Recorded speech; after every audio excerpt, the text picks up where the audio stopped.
এতদিন তো রাজুদার পরোটার কথা শুনেছেন, কিন্তু আজকে আমি ট্রাই করব রাজুদার বিরিয়ানির চপ। এইটা এমন একটা চপ যে চপটা বাংলাদেশের মধ্যে সর্বপ্রথম ফরিদপুরে বানানো হয়। তাই আজকে আমি ট্রাই করব পুরো বাংলাদেশ ভাইরাল বিরিয়ানির চপ। দামটাও কিন্তু খুবই রিজনেবল, মাত্র 10 টাকা। আপনার কাছে টোটাল কয় ধরনের চপ পাওয়া যায়? চপ আছে 7-8 পদের আইটেমের। আর সব থেকে বেশি ভাইরাল কোন চপটা? বিরিয়ানি চপ ওটা কত দাম? 10 টাকা। ওটার মধ্যে কোনো মাংস থাকে? হ্যাঁ হ্যাঁ, একটু একটু মাংস থাকে।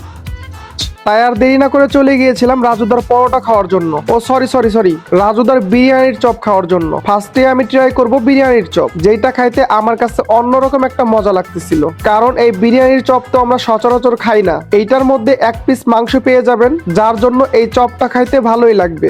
এই চপের মধ্যে কিন্তু সম্পূর্ণ বিরিয়ানি ব্যবহার করা হয়, সাথে থাকবে এক পিস মাংস।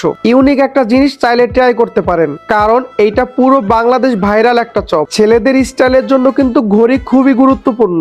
কাছের মানুষকে গিফট করার জন্য ঘড়ি কিন্তু বেস্ট একটা অপশন। আপনারা যদি রিজনেবল প্রাইসে ভালো মানের ঘড়ি কিনতে চান, তাহলে তাদের পেজে যোগাযোগ করুন। ফরিদপুরের মধ্যে কিন্তু ফ্রি হোম ডেলিভারি। পেজের লিংক থাকবে আমার কমেন্ট বক্সে। দেন আমি এখান থেকে ট্রাই করব আলুর চপ আর মাংসের চপ। আলুর চপ নিয়েছিল 5 টাকা আর মাংসের চপ নিয়েছিল 10 টাকা। এই দুইটা চপ আমার কাছে বেশি ভালো লাগে নাই, কারণ এই চপের ভর্তার মধ্যে মশলার পরিমাণ খুবই কম। মনে হইতেছিল নরমাল আলু ভর্তা করে দিয়ে দিচ্ছে। আপনারা যদি ইউনিক টেস্ট নিতে চান, তাহলে এই বিরিয়ানির চপ একবার হলেও ট্রাই করতে পারেন। এইটার লোকেশন হচ্ছে ফরিদপুর শোভারামপুর স্কুলের সামনে, রেলগেটের পাশের দোকান।